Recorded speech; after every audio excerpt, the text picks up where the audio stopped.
શ્રીમદ ભાગવત કથાના ચતુર્થ દિવસમાં પધારેલા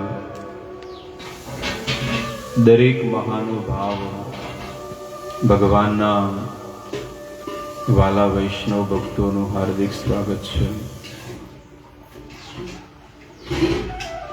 કથાના ચતુર્થ દિવસમાં આજે છેલ્લો દિવસ છે શ્રાદ્ધ પક્ષનો, અને આપણા પિતૃઓના કલ્યાણ અર્થે આપણે બધા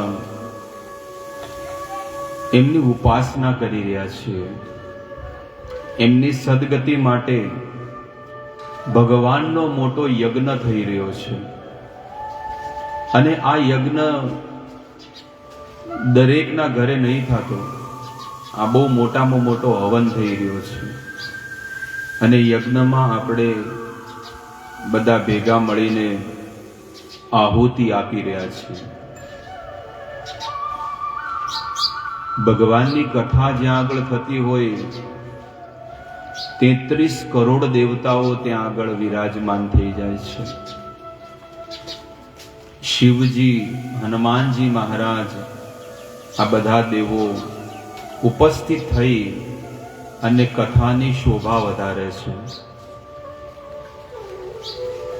અને આપણે પણ આ યજ્ઞમાં જ્યારે એકત્રિત થઈને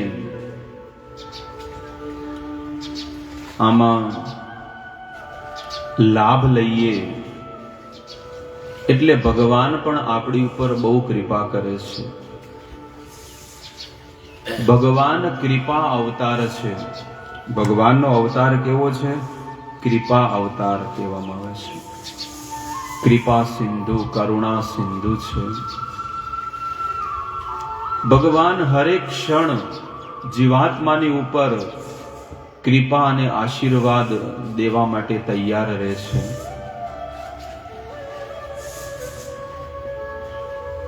ભગવાન રામ 14 વર્ષ માટે જ્યારે વનમાં ગયા, લક્ષ્મણજી જંગલમાં ગયા હતા, અને સ્વયં ભગવાન પોતાના હાથે ફૂલોની માળા બનાવે છે, વેણી બનાવે છે. ફૂલોની માળા બનાવીને સીતાજીના માથામાં, વાળમાં, અંબોડામાં એમને લગાવે છે.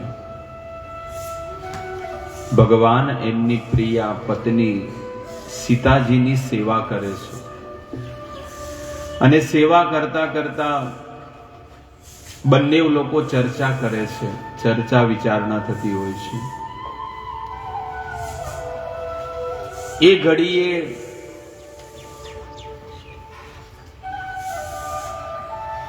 એક કાગડો આવે છે, અને કાગડો સીતાજીના ચરણોમાં ચંચુપાત કરે છે, ચોંચ મારે છે. ત્યારે ભગવાને જે ભક્તિ સ્વરૂપા છે સીતાજી, એમના ચરણોમાં જ્યારે ચંચુપાત કર્યો એટલે ભગવાને પોતાના ધનુષથી એક તીર એ કાગડાને આંખમાં મારી. એ દિવસથી આ સંસારમાં જેટલા પણ કાગડાઓ છે એને એક જ આંખે દેખાય છે. એને ડાબી બાજુએ જે છે ને ભગવાને આંખમાં તીર માર્યું હતું. કાગડાઓની જેટલી પણ જાત છે એને એક જ આંખે દેખાય છે. એટલે તમે જુઓ કે આમ જ કરશે. જોયું છે કાગડાને? જોયું છે? એ આ બાજુ દેખાય ના એટલે આમ જોવે, આમ જોવે, આમ જોવે. એની ચોચ અને એનું માથું આમ જ કર્યા કરશે. એને એક આંખે નહીં દેખાતું. એટલે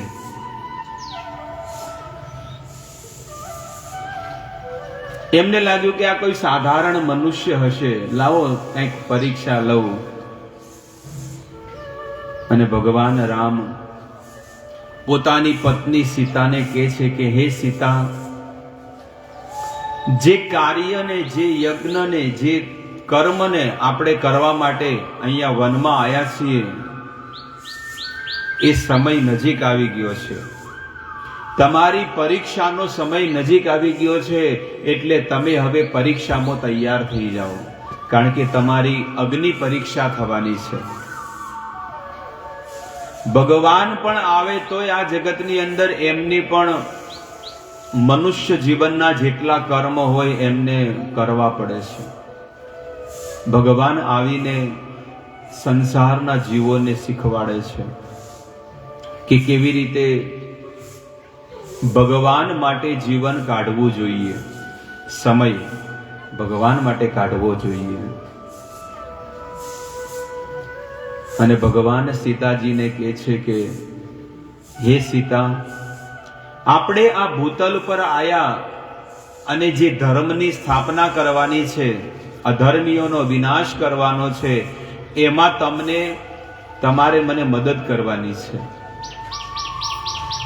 સ્વામી, હું તૈયાર છું મદદ કરવા માટે. આવી પત્ની હોવી જોઈએ કે જે ધર્મની અંદર છે ને મદદ કરવા માટે તૈયાર હોવી જોઈએ. કોઈ પણ જગ્યાએ ધર્મ થતો હોય તો પતિદેવ છે ને પત્નીને પૂછે કે શું હું અહીંયા આ સારું કાર્ય છે, ધર્મનું કાર્ય છે, તો શું આમાં હું મદદ કરું? જો સાચી ધર્મ પત્ની હોય ને તો કે હા સ્વામી, તમે કરો મદદ. આ ભગવાનનું કાર્ય છે અને ભગવાનના કામમાં મદદ કરવું એ આપણી ફરજ બને છે. પણ અમુક વિચાર કરે કે એના માટે થોડા પૈસા આપણે કમાવશો.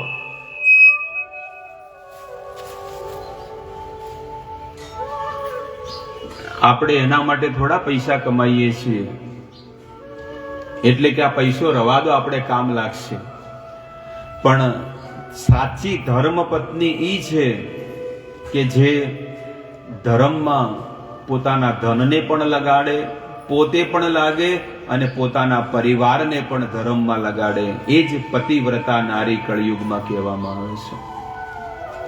સીતાજી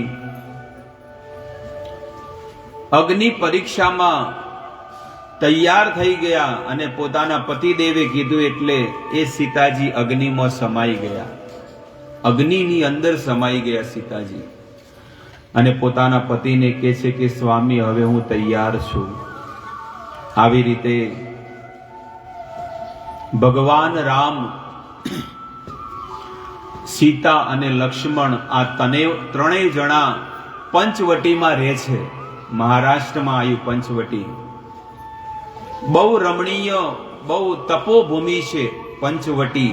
અને આવી જગ્યામાં ભગવાન રામ ત્યાં આગળ રહેલા છે. પોતાનો જે અમૂલ્ય સમય જે છે 14 વર્ષનો, એ સૌથી વધારે સમય પંચવટીમાં ભગવાન રહ્યા હતા. એટલે લોકો નાસિક, ત્રંબક અને પંચવટી બધા જાય છે જોવા માટે, શનિ સિંગાપુર ને બધે. ભગવાન રામ બેઠા હતા. એક દિવસની ઘટના છે અને રાવણને એની બેને કીધું, શૂરપનખા નામ છે એનું, જેના નાક અને કાન ભગવાને કાપી નાખ્યા. એવી શૂરપનખા એ પંચવટીમાં આવી અને પંચવટીમાં આવીને શૂરપનખા ભગવાન રામની પાસે જાય છે.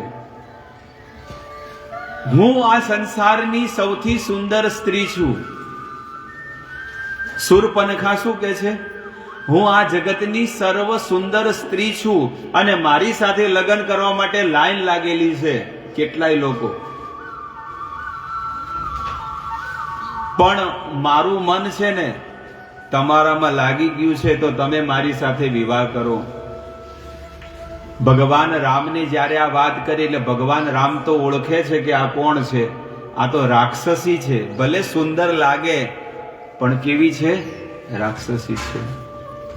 એટલે ભગવાન રામ કહે છે કે જુઓ સુંદરી, તમે ભલે વિશ્વની સુંદર સ્ત્રી હોય પણ મારું તો એક વચન છે.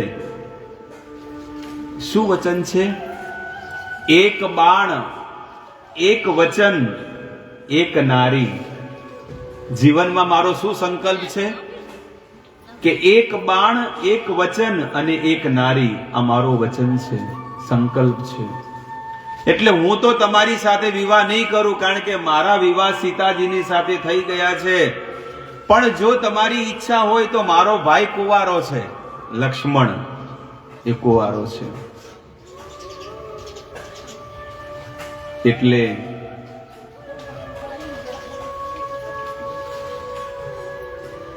શૂરપનખા વિચાર કરે છે, કાંઈ વાંધો નહીં, તું નહીં તો તારો ભાઈ. આવી સ્ત્રી છે, જુઓ, તું નહીં તો તારો ભાઈ.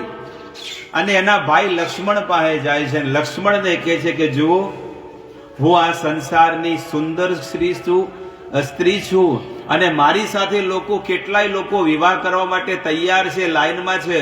પણ કોણ જાણે મારું મન તમારામાં લાગી ગયું છે, તો તમે મારી સાથે વિવાહ કરો. ત્યારે લક્ષ્મણ એ પણ ઓળખી ગયો, લક્ષ્મણ કે આ તો રાક્ષસી છે, શૂરપનખા, અને અહીંયા અમને ઠગવા આવી છે. એટલે લક્ષ્મણજી કહે છે કે જુઓ ભાઈ, તમારે રાણી બનીને રહેવું છે કે દાસી બનીને રહેવું છે? અરે મારે તો રાણી બનીને રહેવું છે. તો હું તો ભગવાનનો નાનો ભાઈ છું ને હું તો દાસ છું, અને તમે મારી સાથે લગ્ન કરશો તો કેવા બની જશો? દાસી બની જશો. તો કે તમારે દાસી બનીને રહેવું કે રાણી? ના, મારે તો રાણી બનીને રહેવું છે. તો જાઓ રાજા પાસે, એ મારો મોટો ભાઈ છે ને રાજા છે, તો તમે એની સાથે લગ્ન કરો. પણ એ તો ના પાડે છે. પણ તમે મનાવો ખરા, માની જશે. તમે મનાવો, માની જશે. ફરીથી ભગવાન રામની પાસે જા અને શૂરપનખા ફરીથી પ્રસ્તાવ મૂક્યો. પણ ભગવાન રામે જેવો પ્રસ્તાવ મૂક્યો એટલે ભગવાન રામ જે છે ને, શૂરપનખાએ પ્રસ્તાવ મૂક્યો એટલે ભગવાન રામ પાસે ફરીથી પ્રેરણા કહે છે કે મારે તો તમારી સાથે લગ્ન કરવા છે. પણ ભગવાન રામે શું કર્યું? ભગવાન રામે ફરીથી લક્ષ્મણ પાસે મોકલ્યા. લક્ષ્મણ રામ પાસે મોકલે, રામ લક્ષ્મણ પાસે મોકલે. આમ તેમ, જેમ ફૂટબોલ કેમ પેલા ખેલાડીઓ મારે દડો, એક લાત મારે એટલે પેલી બાજુ જાય, એમ શૂરપનખા આમ તેમ આવવા માંડી. એટલે ભગવાન કહે છે કે લક્ષ્મણ, આ નાક કાન વગરની છે અને કોઈ ઇજ્જત નથી. ઘડીકમાં તારી પાસે આવે, ઘડીકમાં મારી પાસે આવે. એટલે એક કામ કર, તલવાર લઈ અને એના કાન અને નાક કાપી નાખ. કોકને ઘરની ઇજ્જત જતી રહે નહીં કે આને તો નાક વાઢ્યું, આવું લોકો કહે છે. કોઈના ઘરમાં જયારે ઇજ્જત જતી રહે ને, તકલીફ પડે, કઈક પ્રોબ્લેમ આવે, કોઈ વહુને, દીકરીને, દીકરાને, કોઈ બીને, તો તરત બધા લોકો નહીં કહેતા આને તો નાક વાઢ્યું. હકીકતમાં નાક તો બધાને હોય જ. એવું નથી કે નાક કાપી નાખે કોઈ તલવારથી કે ચાકુથી. પણ આજે તો ભગવાન રામે લક્ષ્મણને કહી દીધું કે ભાઈ લક્ષ્મણ, આના નાક અને કાન કાપી નાખ. લક્ષ્મણ પાસે આવીને લક્ષ્મણ પાસે જ્યારે પ્રસ્તાવ મૂક્યો એટલે લક્ષ્મણ કે તું તો નાક કાન વગરની છે. ઘડીકમાં અહીંયા આવે ને ઘડીકમાં ત્યાં જાય છે. લાવ આજે તારો હિસાબ કિતાબ પૂરો કરી દઉં. અને તલવાર કાઢીને નાકે કાપ્યું ને 2 કાન કાપી દીધા. હવે શૂરપનખા રડતી રડતી રડતી રડતી પોતાના ભાઈ રાવણ પાસે જાય છે અને રાવણને કહે છે, હવે રાવણની પાસે છે ને હવે માખણ લગાડે છે. અમુક લોકોનો, સ્ત્રીઓનો, પુરુષોનો સ્વભાવ એવો હોય, આ બાજુએ મીઠું બોલે, 2 બાજુ મીઠું બોલવા વાળા હોય માણસો. સત્ય વસ્તુ કહેવા વાળા ન હોય કે સત્ય શું છે, સનાતન વસ્તુ શું છે. અને આવી તે જગતની અંદર માણસોનો સ્વભાવ આવો છે, એ 2 બાજુ છે ને મીઠું મીઠું બોલતા હોય. પણ બુદ્ધિશાળી વ્યક્તિ હોય ને તરત પારખી જાય કે આ જે છે ને આ મને ચૂનો લગાડે છે. ચૂનો લગાડે એટલે કે આ મને ઉલ્લુ બનાવે છે. ક્યાં સુધી રમાડા રમશું આપણે? અને સંસારનો માણસ જીવનની અંદર રમાડા રમતા રમતા જ આ 84ના ચક્કરમાં ભટકી રહ્યો છે. બસ આવી રીતે જન્મ મરણના ચક્કરમાં દુઃખ ભોગવે છે. પણ કોને કહેવા જાય કે મારે ઘરમાં કેટલું દુઃખ છે, શરીરમાં કેટલું દુઃખ છે, મારા મનની અંદર કેટલી અશાંતિ ભરેલી છે, પણ હું કોને કહેવા જાઉં? છે કે નહીં? ફસાઈ ગયો છે આ જગતમાં જીવ. એને સુખી થવું છે, પણ સુખી આ જગતમાં કોઈ નથી. આ સંસારમાં દરેક જીવાત્મા દુખી છે, દુઃખથી ભરેલો છે. કોઈ એવો વિચાર કરતો હોય કે સ્વર્ગની અંદર સુખ છે, પણ સ્વર્ગની અંદર આના કરતા વધારે દુઃખ છે. એટલે તમે જુઓ, દેવતા અને અસુરો બધા લડે જ, ઝઘડા જ કરે છે. નહીં કરતા? યુદ્ધ કરે કે નહીં કરતા? આ સમુદ્ર મંથન થયું, કોણે કરાયું? ભગવાને કરાયું. અને ભગવાને દેવતા અને અસુરો વચ્ચે સમુદ્ર મંથન કરાવી અને અમૃત કોને પ્રદાન કર્યું? પોતાના દેવતાઓને પ્રદાન કર્યું. એવી રીતે ભગવાન પણ એ જ ઈચ્છે છે કે આ જગતની અંદર બધા જીવો છે, પણ અમુક આસુરી વૃત્તિના માણસો છે, રાક્ષસી વૃત્તિના, કે જે કોઈનું હારું થાય તો કોઈનું હારું ઈચ્છતા નથી. આવા માણસો પણ છે.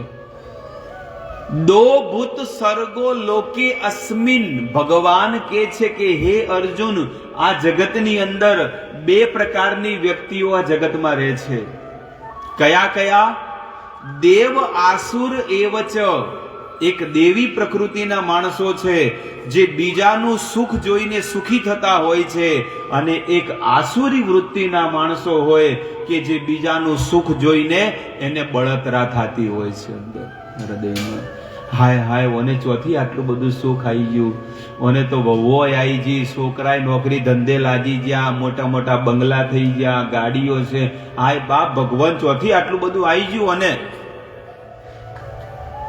આવું અંદર મનના ખૂણામાં, હૃદયમાં જ્યારે ભાવના આવે, એટલે માણસે અંદર વિચાર કરવો જોઈએ કે હું રાક્ષસ છું. હું કોણ છું? રાક્ષસ છું. અરે આ જન્મની ક્યાં વાત કરો છો? આવનારા કોઈ જન્મમાં મારું કલ્યાણ નહીં થાય જ્યારે મારા હૃદયમાં આવો ભાવ હશે તો. હંમેશા બધાને હારો ભાવ રાખવો જોઈએ કે ભલે સુખીથી રહે. સામેથી આશીર્વાદ આપવા જોઈએ.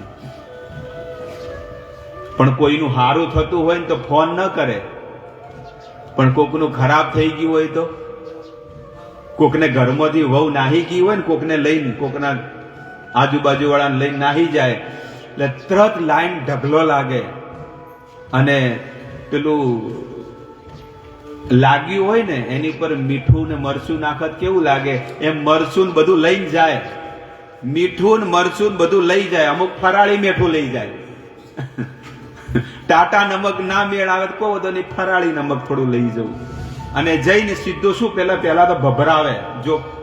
જો માર લાગ્યો હોય ને એ ભભરાવે. તમે જોયું છે પહેલાના લોકો, પહેલાના જે મોગલો શું કરતા ખબર છે? મોગલો એટલે મુસલમાનો પ્રજા. એ લોકો જ્યારે છે ને કોઈએ પાપ કર્યું હોય અથવા કોઈએ ધર્મને સ્વીકાર ન કરે એના, તો એને પેલા બહુ માર મારે, લાકડે બહુ માર મારે. અને અંદરથી જ્યારે લોહી નીકળે ને એટલે લાલ લાલ મરચું લઈ અને ભભરાવે અંદર. એવી દશા કળિયુગના જીવોની છે. બસ એવા જ માણસો કળિયુગમાં છે. અને 1-2% નહીં, ટકાવારી ખૂબ મોટી છે. આવા માણસો, આસુરી વૃત્તિના માણસો તમને ઘરે ઘરે જોવા મળશે. ઘરે ઘરે મંથરાઓ મળશે કે બીજાનું ઘર ભાગવા વાળી હોય, બીજાનું ઘર જોડાય, કે કદાચ કોકને છોકરાને કદાચ વહુ ન મળતી હોય ને તો એને મદદ કરે સાચા હૃદયથી. પણ આ તો ક્યાંક મેળ પડતો હોય ને તો પહેલેથી અંદર જઈને ફોન કરી દે કે હક પણ કરો, પણ થોડું જોઈ લેજો હો, પછી આગળ તો હું કાંઈ કહેતો નથી, પણ જોઈ લેજો તમે. આવી સ્થિતિ, આવા જગતમાં આસુરી વૃત્તિના માણસો જગતમાં ભરેલા છે. શૂર્પણખા રાવણને જઈને માખણ મારે છે, એટલે કે એની તરફ કે છે. શું કે છે ખબર છે? કે રાવણ ભાઈ હું તારા માટે છે ને ત્યાં આગળ ગઈ હતી પંચવટીમાં, અને મારી એવી ઈચ્છા થઈ કે આ જે બે માણસો આયા છે, બે રાજાના દીકરા આયા છે, અને એની સાથે એક સુંદર કન્યા છે, એની સાથે એક સુંદર કન્યા છે. હવે કોઈને નહીં પીવું, બધા બેસી જાઓ. હવે લગભગ બધાએ પી લીધું છે પાણી. ના ના, પણ બધાએ પાણી પી લીધું છે, બધા ડિસ્ટર્બ થાય છે કથામાં.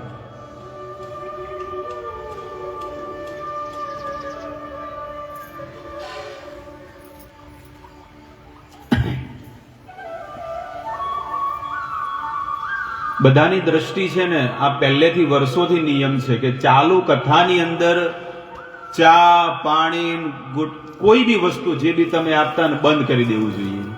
કારણ કે એક ચિત્તે જ્યારે બધા જોતા હોય ને, અને અહીંયા પણ એક બીજી ભૂલ છે કે અહીંયા પડદો લગાડવો જોઈએ. કારણ કે બધા લોકો પાછળ જ જોતા હોય, કોણ આવ્યું, કોણ જીવ, ગાય આવી, કૂતરો આવ્યો, એ જોતા હોય. એટલે જ્યારે બી સત્સંગ રાખો ને, અહીંયા એક પડદો મરાઈ દેવાનો ધોળો, અને ડબલ મરાવાનો. કારણ કે તડકો છે ને પાછળ દેખાય નહીં.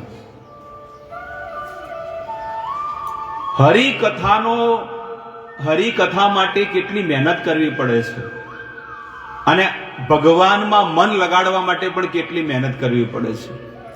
ભગવાનમાં મન એમને નહીં લાગતું, બહુ કષ્ટી કરવી પડે, બહુ પુણ્ય હોય, તમારું હૃદય શુદ્ધ હોય તો જ ભગવાનમાં મન લાગે. ન કે પછી ઘડિયાળ જોવે ને આજુબાજુ જોવે ને પટી ગયું, 1.5 કલાક પૂરો. પણ આ 4 દિવસ માટે કેટલી મહેનત કરી છે ખબર છે? આ 4 દિવસ માટે જેણે આયોજન કર્યું છે, અને જે વ્યક્તિ અત્યારે બોલી રહ્યો છે એને કેટલી મહેનત કરી છે, ત્યારે આ આયોજન થઈ રહ્યું છે. ન કે આ પૈસા બધાની પાસે છે ને આવું આયોજન કરો, નહીં થાય. બીજા બધા થશે, ગણપતિ લાવવા હોય તો લાવી દે, 9 દાડા ગરબા ગાવા તો ગાઈ દે, પણ હરિ સત્સંગ આંગણામાં કોના ઘરે થયો? તમે મને કયો આંગળી ઊંચી કરીને કે મારા ઘરે હરિ કથા થઈ, હરિ સત્સંગ થયો. વર્ષમાં એક વાર તો થયો નહીં. બહુ અઘરું છે, બહુ અઘરું છે, બહુ કષ્ટી પડે છે. રાવણને જઈને કહે છે કે રાવણ ભાઈ પોતાના ભાઈને કહે છે કે તમારી માટે એટલી સુંદર કન્યા છે, અને હું જોવા ગઈ હતી, પણ એ લોકોએ શું કર્યું? 2 જણા, 2 ભાઈઓએ મળી અને મારા નાક અને કાન 2 કાપી દીધા. બસ પછી જતી રહી. એ 2 રાજાઓની આટલી મજા એ સાધારણ મનુષ્યોની? કારણ કે રાવણને તો ખબર હતી કે માણસો અને વાંદરાઓ મારું કાંઈ નહીં બગાડી શકે. એટલે રાવણે પછી વિચાર કર્યો. રાવણ વિચાર કરે છે કે હું 2 વસ્તુમાં મારી મમતા છે, આસક્તિ છે, પ્રેમ છે. કયો કયો? કંચન એટલે હોનું. રાવણને જ્યાં પણ વધારે ઢગલાબંધ હોનું મળે ને ત્યાં ચડાઈ કરે, યુદ્ધ કરે, અને બધું હોનું લૂંટી અને લંકામાં ભેગું કરે. અને બીજી વસ્તુ કામિની સ્ત્રી, સુંદર કન્યા હોય ને એનું અપહરણ કરે અને પોતાના લંકામાં લાવીને રાખે. અને પછી રોજ એને મનાવે કે જો તું મારી સાથે લગ્ન કરીશ ને તો તને હોનેથી મઢી દઈશ ને તું રાણી બનીને રહીશ. એ બધી ફોહલાઈ જાય બધી. પણ સીતાનું પણ અપહરણ કરીને લાયા, અને 14 વર્ષ સુધી જ્યારે એ લંકામાં રહ્યા સીતાજી, પણ એને અડી નતો શકતો.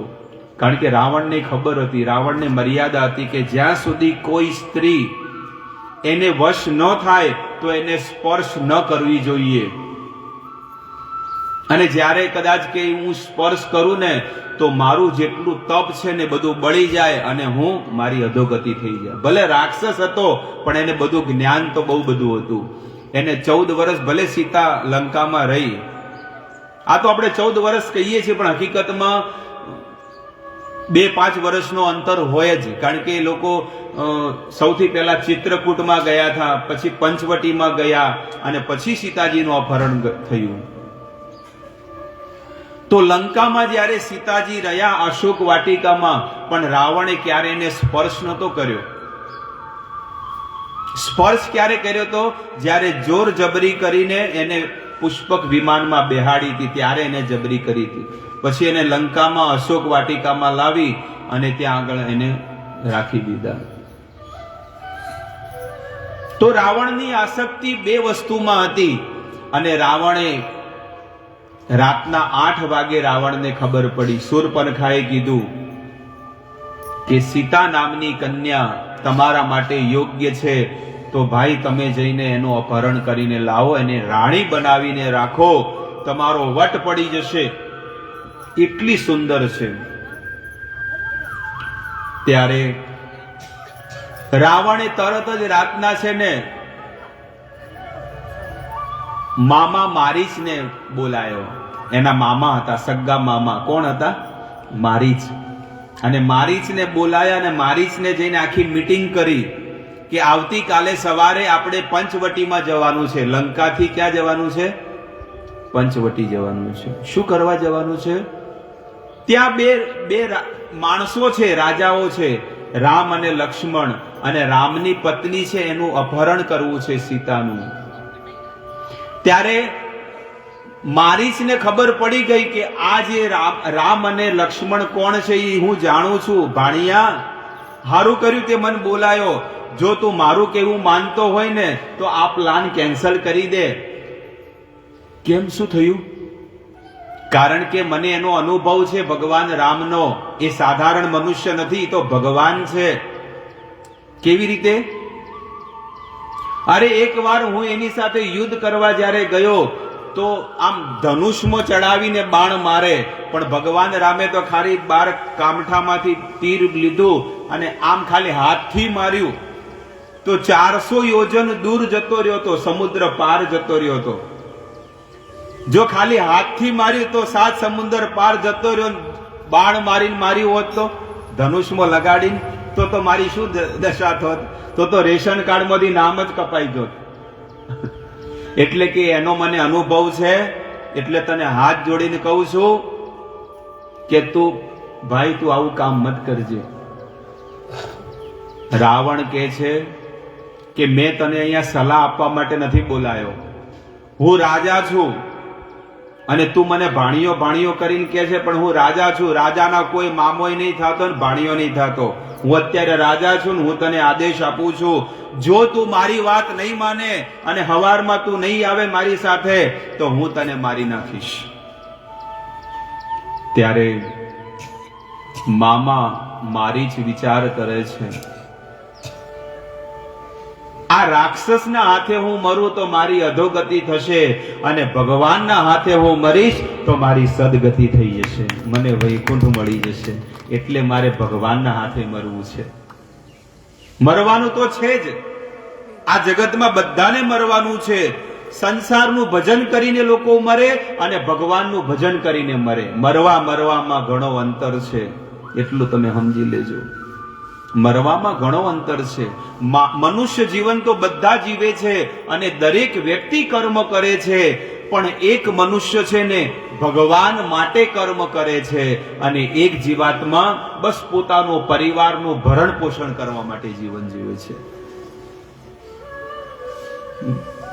હેડજો જલ્દી ઉભા થાજો, હાથ વાજી જા, કોમે જો હું ટિફિન બનાવીને આલું. પણ એમાં એનો કોઈ ભગવાન પ્રત્યે ભાવ ન હોય. બસ એના ધણીને ટિફિન બનાવીને કે હેડજો, ઉપડજો જલ્દી સાયકલ લઈને. છે કે નહીં?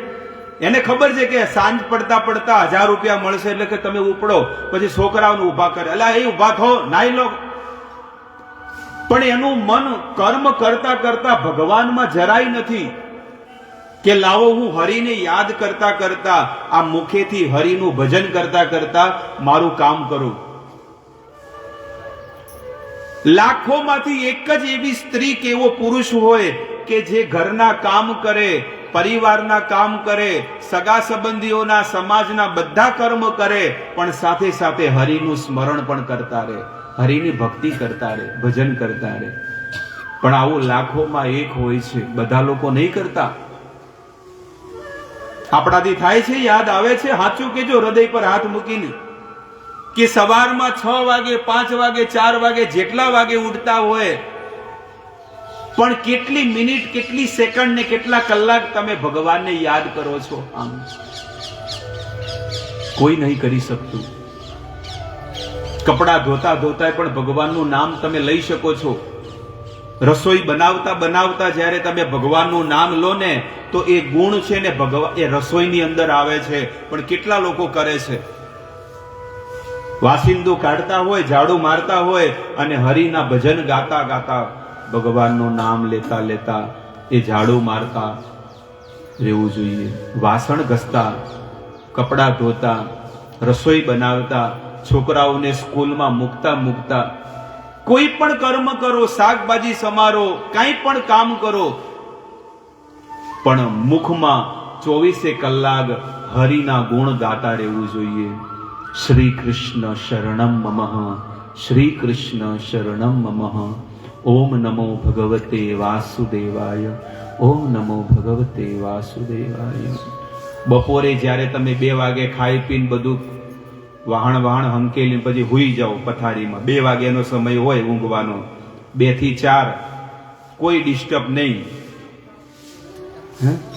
હોકળી વાસી અને ઘસઘસાટ,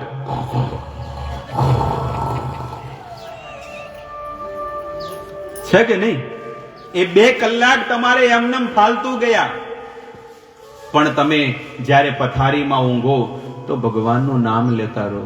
હરે કૃષ્ણ કૃષ્ણ કૃષ્ણ હરે હરે, હરે રામ રામ રામ હરે હરે. બસ આવી રીતે હરિનું નામ સ્મરણ કરતા રહો. એક દિવસ એવો આવશે ને તમારા આંખમાંથી આંસુ નીકળશે ભગવાન પ્રત્યે. એટલો પ્રેમ તમને થઈ જશે કે તમે ભગવાન વગર નહીં રહી શકો. સંસારની બધી વસ્તુ તમારી પાસેથી છૂટી જશે. છોકરા મરી જશે, ધન દોલત નીકળી જશે, ગાડીઓ બંગલા બધું છૂટી જશે, પણ તમારે પેટમાં પાણી નહીં હલે. તમને પ્રેમ કોની સાથે થઈ ગયો હશે? ઠાકોરજી સાથે, ભગવાન સાથે તમને પ્રેમ થઈ ગયો છે. અને ભગવાન વગર તમે એક ઘડી પણ નહીં રહી શકો. આજુબાજુ વાળા તમારી સાથે વાતો કરશે, એટલે આ બુનનું મન છે કે છી બાજુ છે ખબર જ નહીં. અલે બુન, તને કહું છું કે ભાઈ ખાવાનું બનાવ્યું કે ના બનાવ્યું? હે, તમે મને કહેતા હતા? મને તો ખબર જ નહીં, હું તો ચોક ગગનમાં છે ને. પણ આપણે ગગનમાં ના ગાજતું હોય, આપણે તો જેઠાલાલ ને દયામાં ગાજતું હોય આપણું મન એમાં. કારણ કે આખો દાડો રીલ જે ફરતી હોય ને મગજમાં, આખો દિવસ જે મગજમાં જે કેસેટ ફરે છે ને એ આ જીવન તમારી અંદર હશે. એટલા માટે આવો કચરો જે છે ને અંદર કેટલોય ભરેલો છે, 50 વર્ષનો કચરો. એ કચરો કાઢો તો હરિનું અંદર સ્મરણ થાય. એ કચરો કાઢો ને, કુટુંબ પરિવાર ને કાકા ને ભત્રીજા ને ફઈ ને ફુવા ને મામા, એમાં ને એમાં આ બધી કેસેટ ગહાઈ ગઈ, બધી એમાં ને એમાં ગહાઈ ગઈ. અંદર ઉકળો ભર્યો છે, એને પેલા બહાર કાઢવો પડે. ખરાબ જળ હોય ને, ખરાબ પાણીના ટાંકા બધા ટેરેસ ઉપર છે બધાને, પણ એમાં ખરાબ પાણી ભર્યું હોય અને ગમે જેટલું સારું તમે પાણી નાખો તો રહેવાનું છે સારું? પહેલા શું કરવું પડે ખબર છે? પહેલા તો બધું પાણી ખરાબ નાખી દેવું પડે બધું. એનાથી આંગણું ધોઈ નાખો કે ધાબુ ધોઈ નાખો. પછી શું કરવાનું ખબર છે? આવું નાનું બાળક હોય ને એને અંદર ઉતારવો પડે. અંદર છે કે નહીં? એમનામ થોડું સાફ થાય છે. અને આપણે મોય ઉતરો તો ટોકું ભાગે અને આપણા પગ ભાગે. એટલે આપણે શું કરીએ, નાના બાળકને 5 રૂપિયા આપી દઈએ કે લે તને ટીકડા આલીશ, ચોકલેટ આપીશ, પણ આટલું મારું ટોકું સાફ કરી આલજે.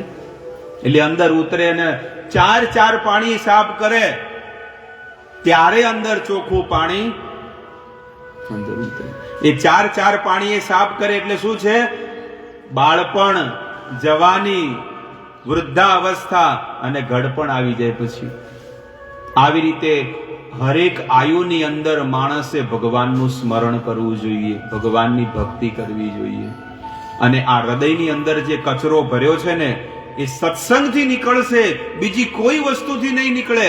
અને તમે અનુભવ કરો કે જ્યારે તમે સત્સંગમાં બેઠા, તમને સગા સંબંધી, પરિવાર, કુટુંબ, ગામ બધાની પ્રત્યે વૈરાગ્ય થઈ જાય છે કે નાના હરિની ભક્તિ કરવા માટે આ મનુષ્ય જીવન મળ્યો છે. લાવો હવેથી હું સંકલ્પ કરું કે 5 મિનિટ 10 મિનિટ હું ભગવાનનું સ્મરણ કરીશ. ભગવાનની ભક્તિ કરીશ, હું ભગવાનને યાદ કરીશ. સાંજનો સમય હોય અને કોક લડાતું હોય ને, આજુબાજુ વાળા હાહુ ને વહુ લડાતી હોય ને, એટલે એ કળ કરો, આ સંધ્યાનો સમય છે, કે નહીં કહેતા કે થોડું ભગવાનની આરતી કરો, ભક્તિ કરો, આવું લોકો કહેતા હોય છે. પણ તો એને તો ચાલુ જ હોય છે. એટલે સતત સ્મરણ કરતા રહો. તમારે પિયરમાં જતા હોય અને બસ સ્ટેન્ડે રિક્ષા ભરાતી હોય તો વાટ જોવી પડે છે ને પેસેન્જરોની. એમને થોડી રિક્ષા તમને પ્રાઇવેટ લઈ જાય છે કે નાના હેડો કે હું તો જઉં છું. નહીં, તમે જ્યારે એ રિક્ષામાં બેસો ને તમારે અડધો કલાક સુધી બેહવું પડે છે. આવું બન્યું છે કે નહીં બન્યું? તો અડધો કલાક સુધી તમે શું કરવાના છો? રિક્ષામાં બેસી બસ માળા કાઢો અને ભગવાનનું નામ ચાલુ કરી દો. હરે કૃષ્ણ કૃષ્ણ કૃષ્ણ હરે હરે, હરે રામ રામ રામ હરે હરે. બાજુમાં બેઠી હોય કે અલી બુન શું કરો છો? હું માળા કરું છું, ભગવાનનું નામ લઉં છું. હે તો તમારા જીવનના આચરણથી બાજુવાળાને પણ કંઈક શીખવા મળશે. તમારા જીવનના આચરણથી શું મળશે? બાજુવાળાને પણ શીખવા મળશે.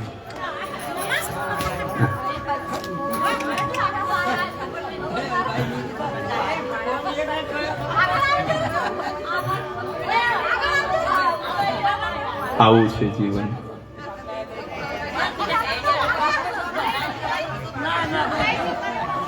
એટલે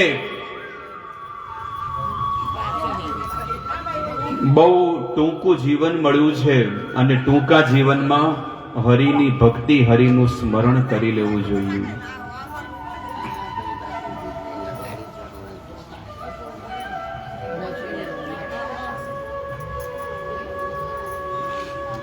રાવણ મારીચને કીધું કે જો તું હવારમાં નહીં આવે ને તો મારા હાથે તારું મોત થઈ જશે. એટલે મારીચ વિચાર કરે છે કે આવા રાક્ષસના હાથે મરું તો મારી અધોગતિ થાય, કેમ ન હું હરિના ભગવાનના હાથે હું મરું. એટલે સવારમાં મારીચ જે છે ને એને અલગ અલગ પ્રકારની સિદ્ધિઓ મળી હતી. અને આ જગતમાં એવું જ છે કે કોક ચમત્કાર કરે ને તો માણસ એને માને, પણ સાધુ સંતને એની વાતો પર કોઈ વિશ્વાસ ન કરે. મારીચ આવ્યો અને મારીચ જે છે ને સોનાનું હરણ બની ગયું. પંચવટીના જંગલમાં શું બની ગયો? સોનાનું હરણ બની ગયો. અને સોનાનું હરણ બની અને જ્યાં આગળ ભગવાન રામને કુટિયા બનાવી હતી ને ત્યાં આજુબાજુ આમ આટા ફેરા મારે છે સોનાનું હરણ. અને રાવણ જે છે ને એ ઝાડની પાછળ હંતાઈને ઊભો છે. ત્યારે સીતાજીએ દૂરથી હરણ જોયું ને સોનાનું હરણ જ્યારે જોયું એટલે સીતાની આસક્તિ છે ને હરણમાં થઈ ગઈ.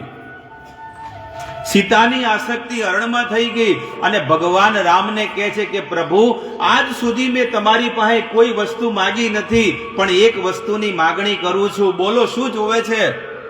મને પેલું સોનાનું હરણ જોવે છે. ભગવાન રામ ના પાડે છે કે જુઓ આપણે જંગલમાં રહીએ છીએ અને મને આ માયાવી હરણ લાગી રહ્યું છે, એટલે તમે આની માગણી મત કરો. ભગવાન રામ સંસારના જેટલા પણ સંસારી માણસો છે ને એને પણ સદુપદેશ આપે છે કે પોતાની પત્ની બધી માંગ કરતી હોય તો બધી પૂરી ન કરાય, જે પૂરી કરવાની હોય એ જ પૂરી કરાય. આવી રીતે ભગવાન રામ ના પાડે છે, પણ સીતાજીએ હઠ પકડી. સીતાજીને ભગવાન કહે છે કે આ હઠ તારી છે ને દુઃખનું કારણ પણ બની શકે છે, એટલે હું તને કહું છું કે આ હઠ છોડી દે. પણ કહે છે કે સીતાજી કહે છે કે ના, મારે હરણ જોવે છે ગમે તે કરીને. ભગવાન રામ કે ઠીક છે, હું લઈ આવું છું. અને ધનુષ અને બાણ અને તર્કસ આ બધું લઈ અને ભગવાન રામ એ હરણનો શિકાર કરવા જાય છે. હરણ માયાવી હતું. ઘડીકમાં પેલી બાજુ જાય, ઘડીકમાં આ બાજુ જાય, ગાયબ થઈ જાય. ગાયબ થઈ જાય એટલે અદ્રશ્ય થઈ જાય. અને આવી રીતે જે હરણ જે છે ને, ક્યારેક આ બાજુ ક્યારેક ઓલી બાજુ અદ્રશ્ય થઈ ગયું, પણ ભગવાન રામ એને ગમે તે કરીને એને પકડવા જાય છે, પણ હરણ શું કરે છે, એકદમ દૂર જંગલમાં લઈ ગયો. અને ભગવાને પછી અભિમંત્રિત બાણ જેવું એ હરણને માર્યું, માયાવી હરણને. એ હરણ છે ને ભગવાન રામની અવાજમાં બોલે છે, લક્ષ્મણ લક્ષ્મણ, આવી રીતે બોલવા માંડ્યો. ત્યારે સીતાજીને આ અવાજ સંભળાણો કે આ તો પ્રભુ રામનો અવાજ છે. એટલે લક્ષ્મણને કહે છે કે ભાઈ લક્ષ્મણ, તમે કઈક અવાજ સાંભળ્યો? હા, સાંભળ્યો તો ખરો, એ મારું નામ કોઈ કરીને બોલાવે છે, પણ તમે ચિંતા ન કરો ભાભી, મારા ભાઈ એ સાક્ષાત ભગવાન છે, ઈશ્વર છે, તમે ચિંતા મત કરો. એ હરણને, એ માયાવી હરણને મારીને અહીંયા લેતા આવશે. નાના, મને મારું હૃદયની અંદર ધબકારા વધી રહ્યા છે, નિશ્ચિત કાંઈ અપશુકન થઈ રહ્યા છે. એટલે હું તમને આદેશ આપું છું કે તમે જઈને તમારા ભાઈની રક્ષા કરો. પણ રામે કીધું હતું કે લક્ષ્મણ, હું તને અહીંયા મૂકીને જાઉં છું, એટલે તારી ભાભીની રક્ષા કરજે, અહીંયાથી હલતો નહીં. હવે આ લક્ષ્મણ ધર્મ સંકટમાં ફસાઈ ગયો, અને લક્ષ્મણ છે ને સીતાજીને ના પાડે છે પોતાના ભાભીને કે હું નહીં જાઉં. ત્યારે સીતાજીએ આક્ષેપ મૂક્યો, શંકા કરવા માંડ્યા, અને ગમે તેમ કટુ વચન કહેવા માંડ્યા. અને સીતાજી કહે છે કે હવે મને ખબર પડી કે તું 14 વર્ષ વનમાં શા માટે અહીંયા અમારી સાથે આવ્યો છે. હવે અમને ખબર પડી. અને સીતાજીએ કીધું કે આ તમારા ભાઈ જ્યારે એ જંગલમાં મરી જાય, યુદ્ધ ભૂમિમાં આ હરણની સાથે યુદ્ધ કરીને કદાચ મરી જાય, અને પછી તમે મારો ભોગ કરો, એટલા માટે તમે અહીંયા રહ્યા છો. આવા વચન જ્યારે સાંભળ્યા એટલે કાન બંધ કરી દીધા. અને લક્ષ્મણજીએ જે કુટિયા, જે વાટિકા હતી ને, એને આજુબાજુમાં તીરનો નિશાન કરી દીધો. અને એની અંદર જો કોઈ અંદર પ્રવેશ કરે તો એ બળીને ભસ્મ થઈ જાય. પણ એમને કીધું કે હે માતા, હું તમને નિવેદન કરું છું કે તમે આ કુટિયાની બહાર મત જાજો, અને કુટિયાની બહાર પણ આવો, પણ આ લક્ષ્મણ રેખા, આ જે રેખા દોરી છે ને, એની બહાર તમે મત જાજો. ત્યારે સીતાજી તો બહાર ન ગયા, અને લક્ષ્મણજી તર્કસ, તીર, ભાલાને બધું લઈ અને લક્ષ્મણજી દોડતા દોડતા ગયા, અને હરણનો શિકાર કરી અને ભગવાન રામ જે છે ને સામે કુટિયામાં આવી રહ્યા છે. લક્ષ્મણજીને કહે છે કે ભાઈ લક્ષ્મણ, તું શું કામ અહીંયા આવ્યો? ત્યારે લક્ષ્મણજીએ જે કુટિયામાં જે બધી વાત થઈ હતી ને, એ બધી વાત ભગવાન રામને કીધી. ત્યારે ભગવાન રામ કહે છે કે સ્ત્રીઓમાં બુદ્ધિ હોતી નથી, અને એની વાતનું ખોટું એ ન લગાડાય. લક્ષ્મણ, તું ક્ષત્રિય છે, તને એટલી ભાન ન પડે કે સ્ત્રીઓ તો ગમે તેમ બક્યા કરે, અને એની વાત જો તમે હૃદયમાં લગાડો તો જિંદગી જીવી જ ન શકો. આવી ચર્ચા થતી હતી. અને ત્યાં રાવણ છે ને ઝાડની પાછળથી આવ્યો અને યતિનું રૂપ બનાવ્યું. યતિ એટલે સંન્યાસી. સંન્યાસીનું રૂપ બનાવીને જેવો અંદર જાય કે લાવ એનો અપહરણ કરીને જાઓ, જેવો અંદર ગયો આગના ભડાકા થવા માંડ્યા. રાવણ વિચાર કરે છે કે હવે અંદર જવા એવું લાગતું નથી. ભિક્ષાન દેહી, હે દેવી ભિક્ષા આપો. અને ત્યાં આગળ કુટિયાની બહાર રાવણ જે છે ને રાહ જોઈ રહ્યો છે કે બસ હું તો અહીંયા ઝાડની નીચે બેઠો છું, મને ભિક્ષા આપો. ભિક્ષા લઈને આવે છે, પણ સીતાજી કહે છે કે સંન્યાસી મહારાજ, તમારે અહીંયા આવવું પડશે. કે નહીં, હું સમાધિમાં બેઠો છું. જો તમારે મને ભિક્ષા આપવી હોય તો તમારે બહાર આવીને આપવી પડશે. હું હલનચલન કરતો નથી, કારણ કે મારો એક નિયમ છે. હવે આ ધર્મ સંકટમાં બંધાઈ ગયા સીતાજી કે જો આવા સંન્યાસી અમારા કુટિયામાં દ્વારે આયા અને અમે એને ભિક્ષા ન આપીએ તો બહુ મોટું પાપ લાગે. એટલે સીતાજી વિચાર કરે છે કે ભલે આ લક્ષ્મણજીએ રેખા દોરી છે, પણ મારે આ ધર્મનું પાલન કરવું પડે. અને સીતાજી એ પાત્ર લઈ અને રાવણને જોડીમાં નાખવા જાય અને રાવણ રાક્ષસી રૂપ બનાવી દીધું અને સીતાજીનું અપહરણ કરી અને એને પુષ્પક વિમાનમાં બેહાડી દીધા. એને વિમાનમાં બેહાડીને વિમાન તો ઊંચું થઈ અને લંકા તરફ જઈ રહ્યું છે. ત્યાં આગળ રામ અને લક્ષ્મણની હજી ચર્ચા ચાલુ છે અને ભગવાન રામ કે છે નિશ્ચિત કુટિયામાં કંઈક અનહોની ઘટના ઘટી હશે, કારણ કે ભગવાન તો બધું જાણે છે. અને ભગવાન લક્ષ્મણ અને રામ આ બંને કુટિયામાં આયા પંચવટીમાં, તો જોવે તો કુટિયા હાવ ખાલી હતી, કોઈ હતું નહીં. રાવણ એ વિમાનમાં બેહાડીને સીતાને લંકા તરફ જઈ રહ્યો હતો, પણ એ જ ઘડીએ જટાયુ આવ્યો, જે ઉડતો ઉડતો જટાયુ આવી અને રાવણને એટલી ચોચ મારે. જટાયુ વિચાર કરે છે કે આજે એ સમય આવી ગયો છે ભગવાનની સેવા કરવાનો. કદાચ હું મરી જાઉં પણ માતા સીતાની હું રક્ષા કરીશ. જુઓ, જીવ જોખમમાં નાખીને પણ જટાયુએ સીતાજીની રક્ષા કરી. ગમે તે થાય, ભલે હું મરી જાઉં પણ હું રક્ષા કરીશ. એવી રીતે આપણા જીવનમાં પણ ભલે મોત આવી જાય પણ હું ભક્તિ કરીશ અને બીજાને પણ ભક્તિના માર્ગે હું લગાડીશ. આવો ભાવ રાખવો જોઈએ.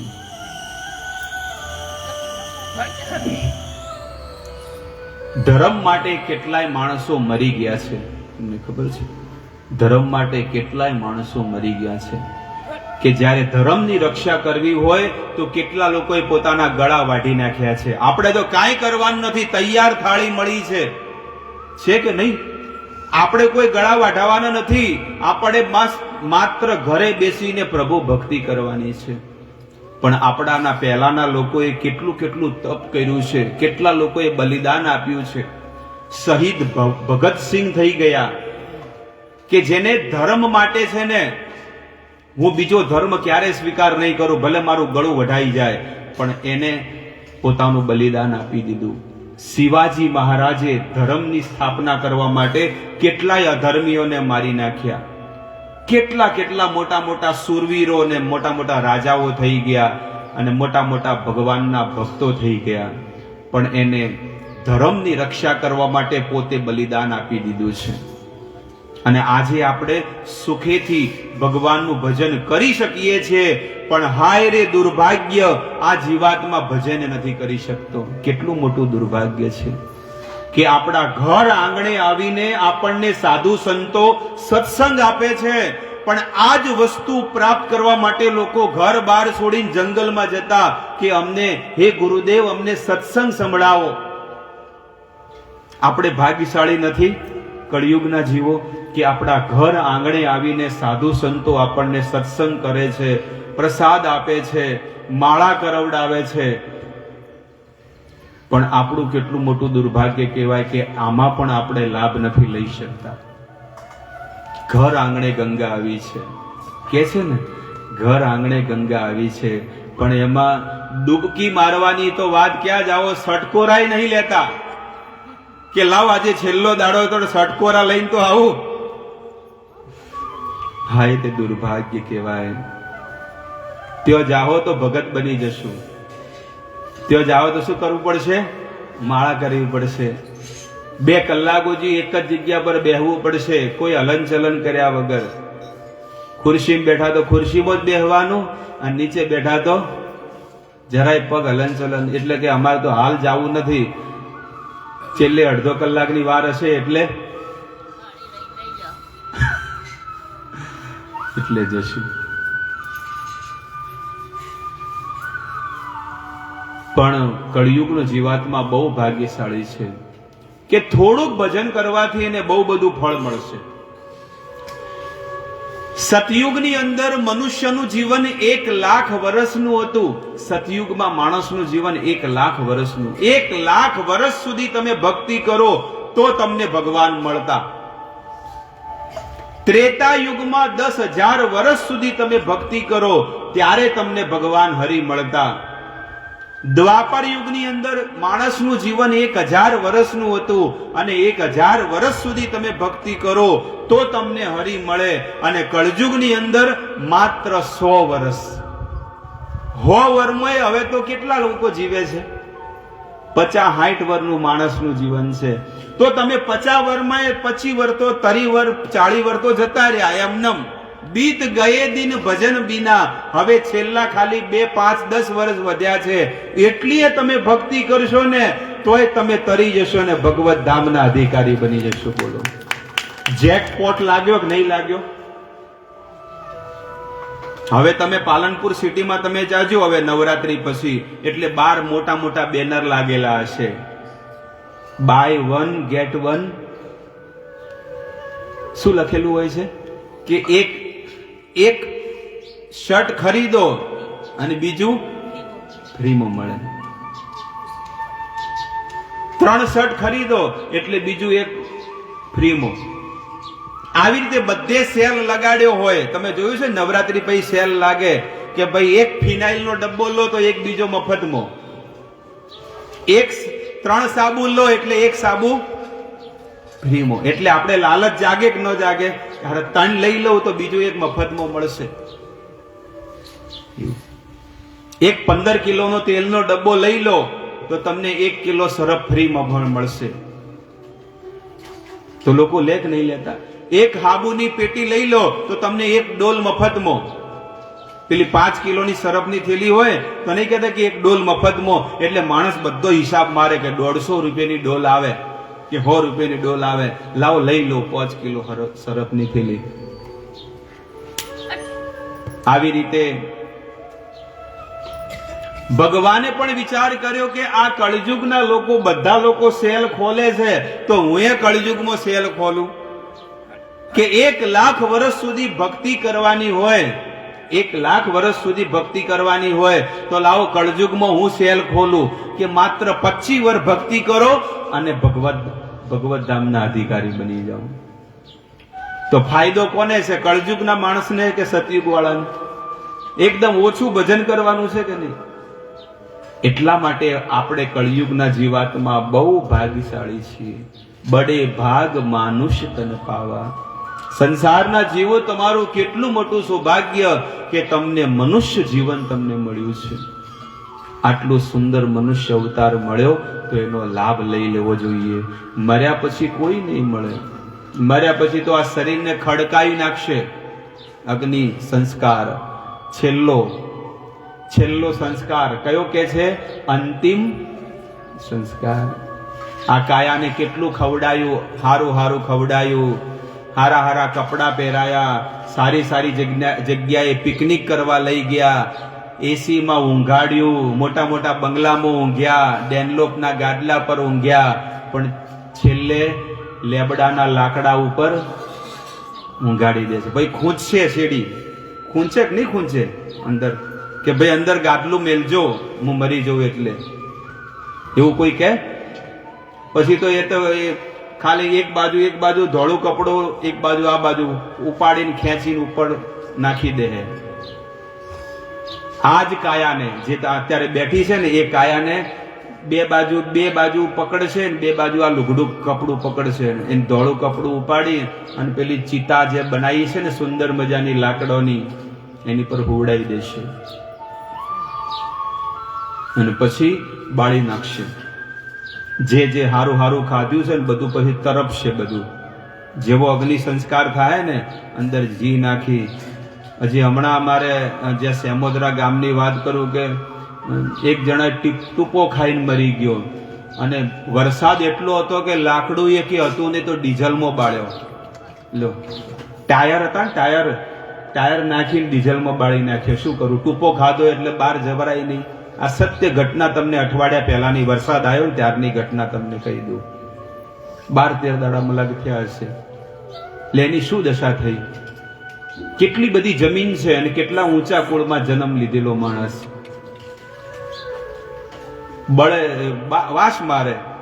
એટલે ટાયર હતા ને, ટાયર જૂના ટ્રકના ટાયર ના આવે, એમાં ડીઝલ ને પેટ્રોલ જે મળ્યું એમાં નાખી અને થોડું ઘણું ઘી નાખ્યું હશે કે લાવ ઘી તો નાખો.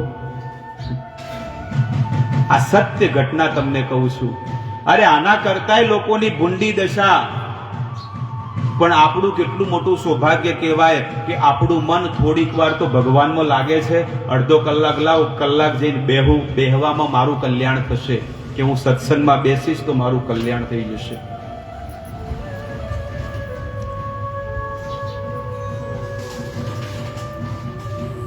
એ કોણ હતો રાવણની સાથે યુદ્ધ કરવા માટે? યાદ છે? જટાયુ. મેં તમને હમણાં વાત કરી કે જટાયુ વિચાર કરે છે કે જો આ કાયા ખડકી જશે તો એ માતા સીતાની સેવા કરવામાં ખડકાઈ જશે. અને એને બહુ ચોચો મારી અને બહુ રાવણ જ્યારે હેરાન થયો એટલે તલવાર કાઢી અને એની 2 પાંખો કાપી દીધી.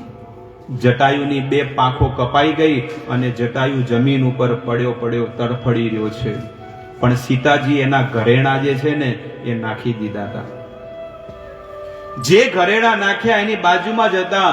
અને ભગવાન રામ તો કુટિયામાં જોવે છે અને કુટિયામાં જોતા જોતા ભગવાન રામ જંગલમાં જાય છે, જંગલમાં શોધવા. અને જેવા જંગલમાં શોધવા જાય એ જ ઘડીએ બધા ઝાડવાઓને પૂછે છે, પશુ પક્ષીઓને પૂછે છે. ખગ હરણ જે આવે ને, હરણને પૂછે કે હરણને કહે છે કે મારી સીતાને જોઈ. હરણ પછી મોઢું હલાવે. ઝાડવાઓને પૂછે છે, હે ખગમીગ હે મધુકર શ્રેણી તુમ દેખી सीता मृग मैनी तुम देखी सीता मृग मैनी. हे खग એટલે કે હે હરણ, હે મૃગ, મધુકર શ્રેણી. અને આવી રીતે સુંદર મીઠી વાણીથી પૂછે છે, 2 હાથ જોડીને. પેલી ઝાડવાની વેલ આવે ને, વેલ, એ વેલ ઝાડવામાં લગાવ્યો ને વેલને પૂછે કે મારી સીતાને અહીંયા ક્યાંય જોઈ? એટલે વેલ છે ને હવા આવે ને એટલે વેલ આમાં હલે, વેલ છે ને આમાં હલે. એટલે ભગવાન રામ કહે છે કે જો આને નહીં ખબર, ના પાડે છે કે મેં નહીં જોઈ. આવી રીતે ઝાડવાઓને પૂછે, પશુ પક્ષીઓને ભગવાન રામ પૂછે છે. અને એ જ ઘડીએ જ્યારે જંગલમાં રામ અને લક્ષ્મણ સીતાજીને શોધે છે, શિવજી ભોળાનાથ આયા અને ભોળાનાથ જમીન ઉપર હોઈ ગયા, દંડવત પ્રણામ કરવા માંડ્યા. જય સચ્ચિદાનંદ. દંડવત પ્રણામ કરીને જમીન ઉપર હોઈ ગયા શિવજી અને ભગવાનને પગે પડે છે. પેલી સતીજી વિચાર કરે છે કે આજે હોય ને શું થઈ ગયું છે ખબર નહીં પડતું. એ કે તમે કેમ પ્રણામ કર્યા? એ કે આ ભગવાન છે એને પ્રણામ કરું છું. પૂર્ણ પુરુષોત્તમ પ્રભુ છે, દરેકના હૃદયમાં રહેવા વાળા પરમાત્મા છે.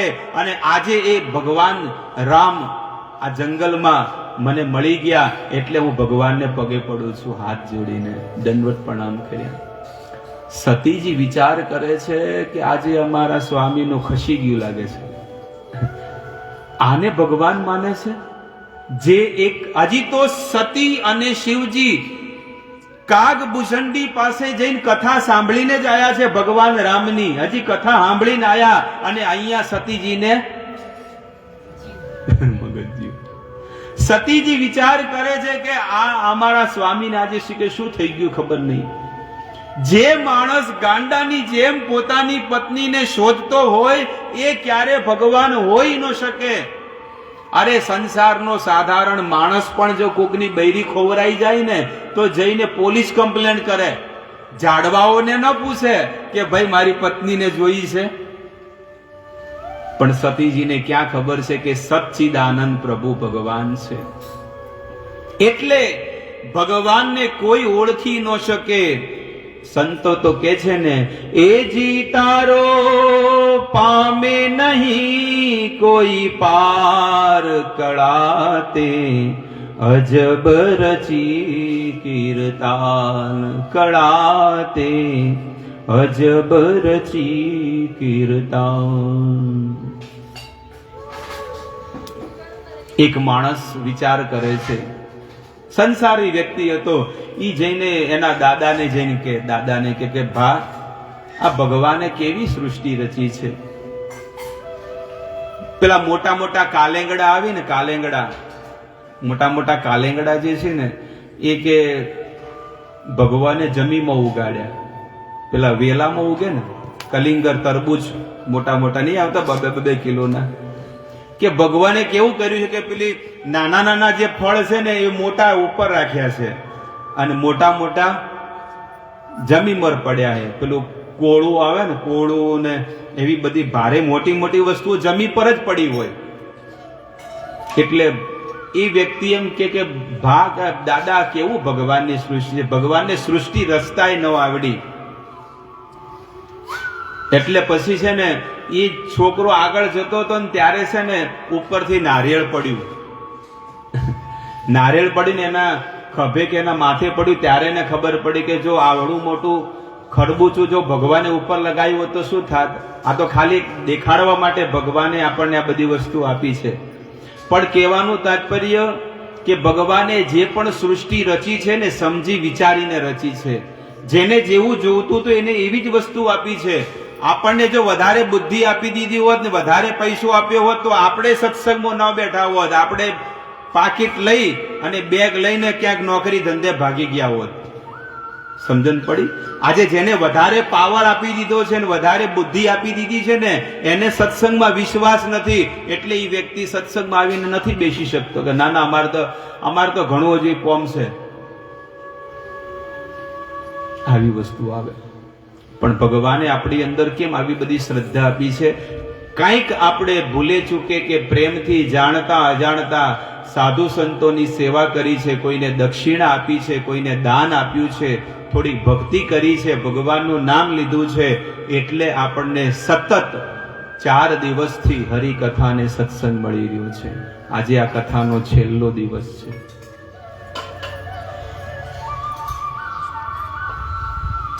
શિવજી પ્રણામ કર્યા પણ સતીજીને ભ્રમ થઈ ગયો અને સતીજી કહે છે કે આ ભગવાન હોઈ ન શકે. ત્યારે શિવજી કહે કે ભગવાન ન હોઈ શકે તો જઈને પરીક્ષા લો, કારણ કે બધા પરીક્ષા જ લે છે ભગવાનની, તો તમે જઈને લેતા હો. તો કે પણ તમે ચાલો અમારી સાથે. ના, હું તો અહીંયા ઝાડની નીચે સાધના કરવા માટે બેઠો છું. અને શિવજી તો મહાયોગી હતા. શિવજી તો બધું ધ્યાનમાં ધરી રહ્યા હતા કે આ સતીજી શું કરે છે. સતીજી એ તો સાવિત્રી એટલે કે એ બધું કરી શકે એમ હતા. સતીજીએ શું કર્યું ખબર છે? સીતાનું રૂપ બનાવ્યું. સતીજીએ સીતાનું રૂપ બનાવ્યું ને સતીજી વિચાર કરવા માંડે છે કે લાવો હું સીતાનું રૂપ બનાવું અને જઈને જ્યાં ભગવાન રામ સામે આવે ને એટલે હું એ સામે જાઉં એટલે મને કહે ઓ મારી સીતા આવી ગઈ, મારી સીતા આવી ગઈ, એટલે તરત ખબર પડી જશે ભગવાન હશે તો.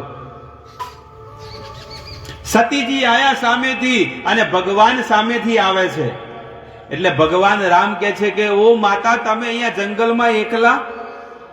જે સતી સ્ત્રી હોય ક્યારેય એકલી ફરે નહીં.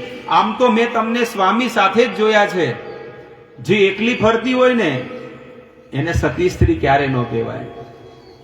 હા, મંદિરે જતા હોય, સત્સંગમાં જતા હોય તો વાત અલગ છે, પણ તો પાકીટ લઈને કે લાવ હું તો ફરવા જાઉં છું, નહીં, ક્યારે નહીં. સતી સ્ત્રી એને કહેવાય. આપણું વેદ કે છે રામાયણ કે જે પોતાના પતિની સાથે જાય એને કહેવાય સતી સ્ત્રી. પોતાનો પતિ જ્યારે પરદેશ ગયો હોય તો એ સ્ત્રી ક્યારે પણ શિંગાર ન કરે. આવું વેદોમાં પહેલેથી વર્ણન કરેલું છે. પોતાનો ધણી જો પરદેશ જતો રહ્યો હોય ને તો એ કોના માટે શણગાર કરે છે? સ્ત્રી પોતાના પતિ માટે શણગાર કરતી હોય, બીજા કોઈ વ્યક્તિ માટે શણગાર ન કરે. આવું પણ વેદોમાં બતાવેલું છે મનુ સ્મૃતિની અંદર. તો અહીંયા સતીજી ભગવાન રામ છે ને સતીજીને કહે છે કે તમે એકલા આ જંગલમાં ફરી રહ્યા છો, ભોળાનાથ ક્યાં છે? જ્યારે આવી વાત કરી એટલે સતીજી કહે છે કે હવે ચો જવું, જમીનમાં ઉતરી જવું કે આ બાજુ જવું કે આ બાજુ જવું, જે બાજુ દિશા મળે બાજુ જવું. પણ હવે સતીજી કોઈ વસ્તુ બોલી શકે એમ નથી અને શરમનો મારે મોઢું નીચું કરવું પડ્યું સતીજીને. તરત જ ભગવાન રામે કીધું કે હે માતા, હાથ જોડીને પ્રણામ કરે છે. માતા તમે આ સુમસાન જંગલમાં એકલા શું કરો છો? ભોળાનાથ ક્યાં ગયા? આવી વાત કરી તો સતીજી વિચાર કરે છે કે ભોયમાં જતી રહું, જમીનમાં ચો જવું હવે. અને સતીજી પછી શરમાઈને જતા રહ્યા. શરમ આવે ને માણસ પછી શું કરે હવે. અને ભગવાન રામ છે ને સતીજીને દેખાડી દીધું. બધી જગ્યાએ છે ને રામ લક્ષ્મણ ને સીતાના દર્શન થવા માંડ્યા. બધી જગ્યાએ સીતા રામ લક્ષ્મણના દર્શન સતીજીને થવા માંડ્યા. અને વિશ્વ બ્રહ્માંડના સ્વામી તરીકે સતીજીએ દર્શન કર્યા. અને સતીજીએ મોઢું નીચું કરી અને એ જગ્યા છોડીને જતી રહી. શિવજીએ ધ્યાન કર્યું કે મારી પત્નીએ ભગવાન રામની પરીક્ષા લેવા માટે શું કાવતરું ઘડ્યું છે, લાવો જોવું તો ખરા. ત્યારે એમને ખબર પડી કે આણે તો સીતાનું રૂપ ધર્યું છે. એટલે શિવજી વિચાર કરે છે કે આણે સીતાનું રૂપ ધર્યું છે એટલે આ કાયા આ મારી માતા બની ગઈ છે. હવે આ મારી પત્ની નહીં રહી. હવે કોણ છે? કારણ કે એને માતાનું રૂપ ધરી દીધું છે ને, એટલે આને હું માતાના રૂપે જોઈશ. રામાયણમાં વર્ણન છે કે 87,000 વર્ષની સમાધિમાં બેહી ગયા. શિવજી ભોળાનાથ કેટલી સમાધિમાં બેઠા? 87 લખેલું છે અંદર કે 87,000 વર્ષ સુધી શિવજી સમાધિમાં બેહી ગયા, પણ સતીજીની સામે જોયું નતું.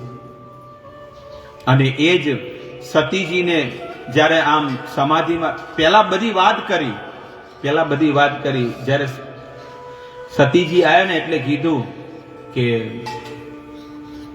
પરીક્ષા લીધી તમે? સતીજીએ ખોટું બોલ્યા. જો દેવી દેવતાઓ પણ ખોટું બોલતા હોય, દેવી દેવતા ક્યારે ખોટું ન બોલે, પણ આજે સતીજીએ જીવનમાં પહેલી વાર ખોટું બોલ્યા છે. ખોટું બોલવાનું કેટલું બધું પાપ ચડે છે આપણને ક્યાં ખબર પડે છે. એટલે ક્યારે જીવનમાં ખોટું ના બોલવું. સતીજી ખોટું બોલ્યા. શિવજી કે તમે પરીક્ષા લઈને આયા? એટલે સતીજી કે છે કછું ન પરીક્ષા લીની ગોસાઈ, મેં કોઈ પરીક્ષા નહીં લીધી. અને શિવજી તો જોવે છે કે ભાઈ તમે તો સીતાનું રૂપ બનાવીને ગયા હતા, ખોટું બોલો છો. મનમાં વિચાર કરે છે. પછી એ તો ઓળખી ગયા સતીજીને. એકવાર લકડી લઈને મારો એટલે જતા રહે ફટાફટ. કોઈ બધાનું ધ્યાન એમાં જ જાય છે. કોઈ એક વ્યક્તિ ઉભા થાવ અને એને કાઢો લકડી લઈને કૂતરાની અંદર, એટલે વારે વારે ડિસ્ટર્બ ન કરે. પછી આખો દાડો ભલે અહીંયા રહેતા, મારે કોઈ જરૂર નથી, પણ અત્યારે ખાલી સત્સંગમાં એને કાઢી મૂક બસ. બધાનું ધ્યાન એમાં જ જાય છે.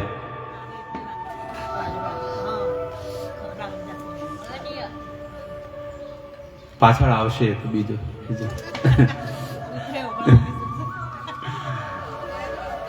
એટલે શિવજીએ 87,000 વર્ષની સમાધિમાં બેહી ગયા. અને જ્યારે સમાધિમાંથી ઊભા થયા એટલે દક્ષ પ્રજાપતિની ઘટના તમને કહું કે દક્ષ પ્રજાપતિએ છે ને શિવજી એની સભામાં ગયા અને દક્ષ પ્રજાપતિના આ સભામાં છે ને બધા લોકો ઊભા થઈ ગયા. કારણ કે રાજા આવે એટલે બધા લોકો, મંત્રી ને પ્રજા ને બધા ઊભા થઈ જાય. પણ શિવજી એના જમાઈ હતા એટલે શિવજી પણ ઊભું થવું જોઈએ.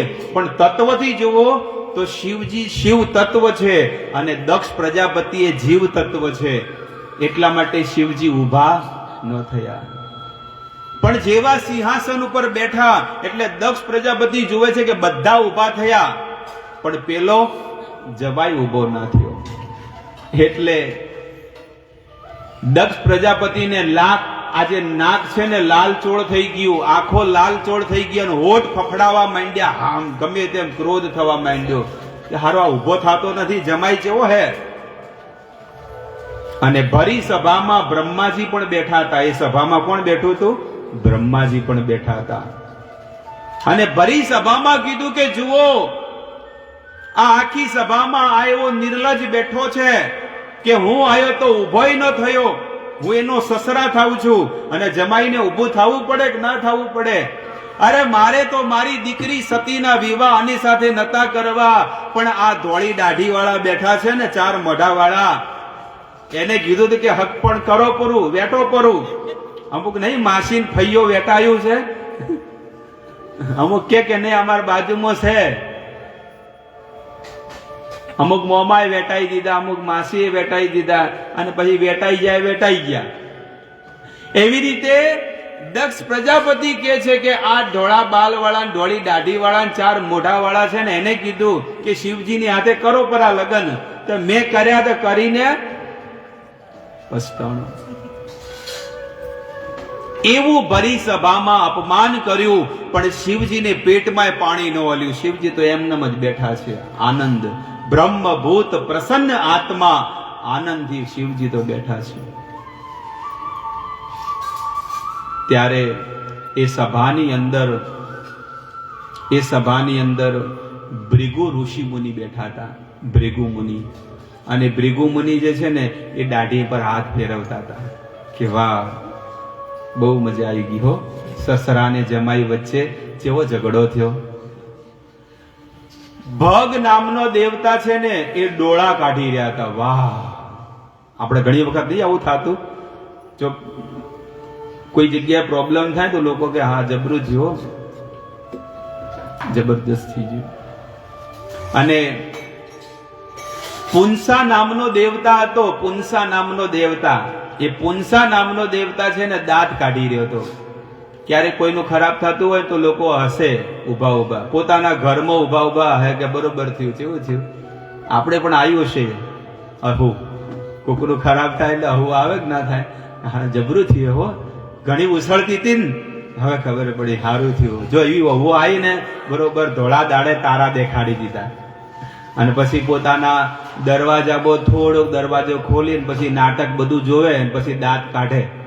એટલે જેને દાંત કાઢે એની શું દશા છે હમણાં આવશે. એટલે આ બધા દેવતાઓ બધા છે ને એ આ પોતાની પ્રવૃત્તિઓમાં લાગેલા હતા, પણ શિવજી એ સ્થાન છોડીને જતા રહ્યા. અને અહીંયા આગળ હવે દક્ષ પ્રજાપતિ, એક સભા તો પછી બરખાસ્ત થઈ ગઈ, સભા બંધ થઈ ગઈ. પછી દક્ષ પ્રજાપતિ ઘરે આયા મહેલમાં, એટલે એને એક નિયમ કર્યો કે તમે જુઓ, કોઈ પણ વ્યક્તિને છે ને નીચો દેખાડવો હોય ને, કોકનું ખરાબ કરવું હોય ને, ભલે પોતાના 2 લાખ રૂપિયા જતા રહે, પણ એના લાખ રૂપિયા જાય ને તો આપણને સારું થાય, સુખ મળે. એટલે દક્ષ પ્રજાપતિને પણ એવો સંકલ્પ કર્યો કે હવે છે ને હું બહુ મોટો યજ્ઞ કરીશ, અને એ યજ્ઞ છે ને મારે કનખલમાં કરવો છે, હરિદ્વારમાં. હરિદ્વારમાં ક્યાં? કનખલ, સાંભળ્યું છે ને નામ કનખલ. એ કનખલમાં હું હવન કરીશ અને બધાને આમંત્રણ આપીશ. 33 કરોડ દેવતાઓને, મોટા મોટા રાજાઓને, ઋષિ મુનિઓને, પણ એકને નહીં આપું. કોને? મારા જમાઈને નહીં આલું. બધાને કંકોત્રીઓ આપી. એની 13 દીકરીઓ નાની હતી, 16 કન્યાઓ હતી બધી. દક્ષ પ્રજાપતિની કેટલી હતી? 16. પણ 15 જમાઈઓને આલી કંકોત્રીઓ. અને કંકોત્રીમાં નીચે લખ્યું હતું કે નોંધ, આપણે નહીં લખતા નોંધ, વાયા કૈલાસ થઈને આવજો, પેટ્રોલનો ખર્ચો હું આપી દઈશ. પણ બધા દેવતાઓને, ઋષિ મુનિઓને, જમાઈઓને, હગાવાલોને બધાને કીધું કે બધા વાયા કૈલાસ થઈને આવજો. એટલે કૈલાસ વાળો જોવે કે બધા ચો જોઈ છે આટલા બધા વિમોનો બધા. એટલે સતીજી ને શિવજી કૈલાસમાં બેઠા બેઠા હતા. શિવજી તો ધ્યાન કરી રહ્યા હતા. શિવજીને બધું ખબર છે કે આ બધું કાવતરું શેના માટે થઈ રહ્યું છે. ત્યારે સતીજી વિચાર કરે કે આજે કૈલાસમાં આટલું બધું ટ્રાફિક કેમ છે? ટ્રાફિક જામ થઈ ગયું, કોઈ દાડો થતું નથી.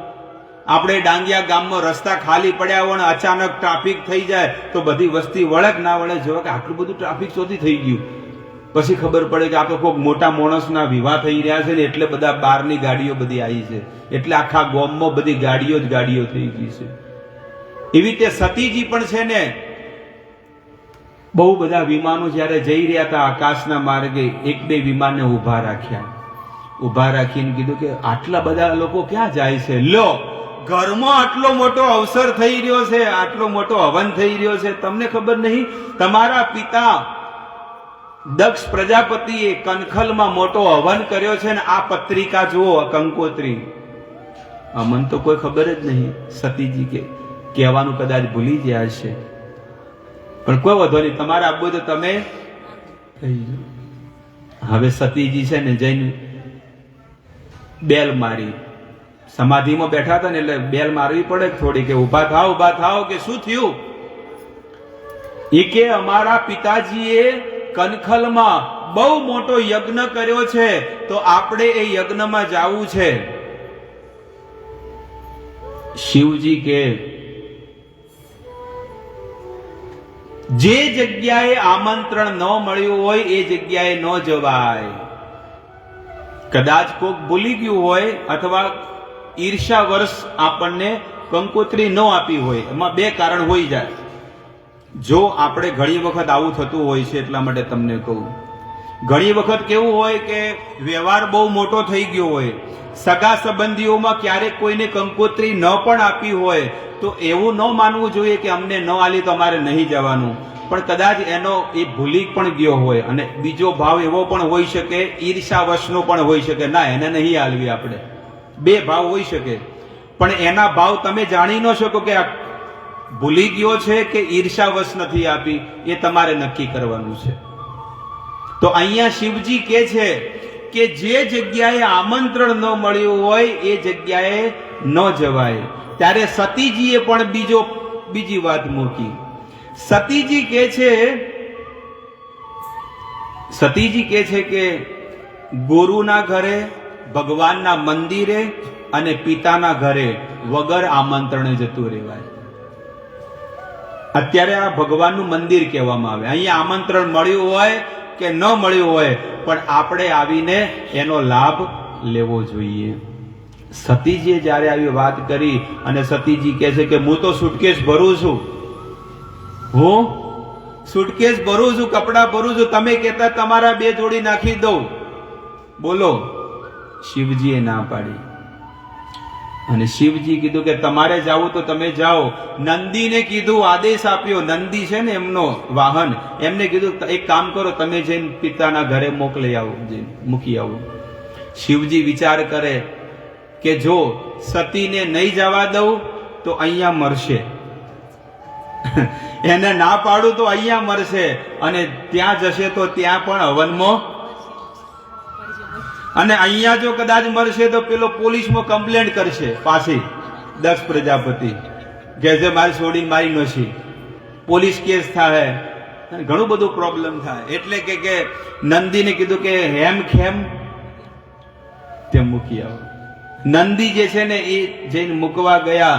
અને તમે જુઓ, કોઈ પિયરમાં તમે જાઓ ને, એટલે હવનમાં જાઓ કે કોઈ પણ પ્રસંગમાં તમે જતા હોય તો તમને બધા ભેટી પડે કે નહીં ભેટી પડતા? બહેનો હોય, ભાઈઓ હોય, બેનપણીઓ હોય, આમ હૈયું ઢળી જાય એકદમ, એટલો બધો પ્રેમ કરે બધા. પણ સતીજી ઘણા વર્ષો, 87,000 વર્ષ પછી છે ને સતીજી ગયા છે, પણ કોઈ એને બોલાયું નહીં. એના બનેવી ના બોલાયા. 15 બનેવી હતા ને, એ 15 કોઈએ ના બોલાયા. એના બાપા દક્ષ પ્રજાપતિએ ન બોલાયા, એની બુનોએ ના બોલાયા, કોઈએ ન બોલાયા. પણ એમની માતાએ બોલાવી. એમની માં હતી ને, માં એને બોલાવી, અને ભેટી પડી બેન, એની દીકરીને, સૌથી નાની દીકરી સતીજીને. અને સતીજીને જિજ્ઞાસા થઈ કે હે માં, હું કેટલા વર્ષો પછી આજે પિયરમાં આવી છું, પણ મને કેમ કોઈ બોલાવતું નથી? કોઈ નહીં, મારા બાપાએ મને ન બોલાવી.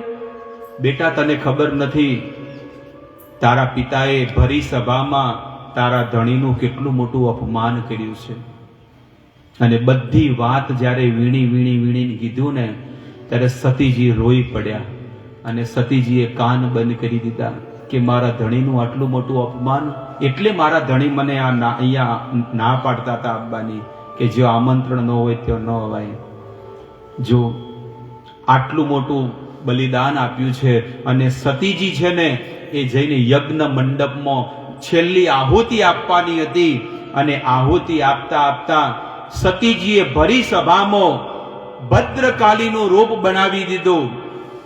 મહાચંડીનું રૂપ બનાવીને એ દક્ષ પ્રજાપતિને પોતાના પિતા નથી કહેતી, પણ ભાગવતમાં અને શિવ પુરાણમાં એની આખી કથા આવે છે.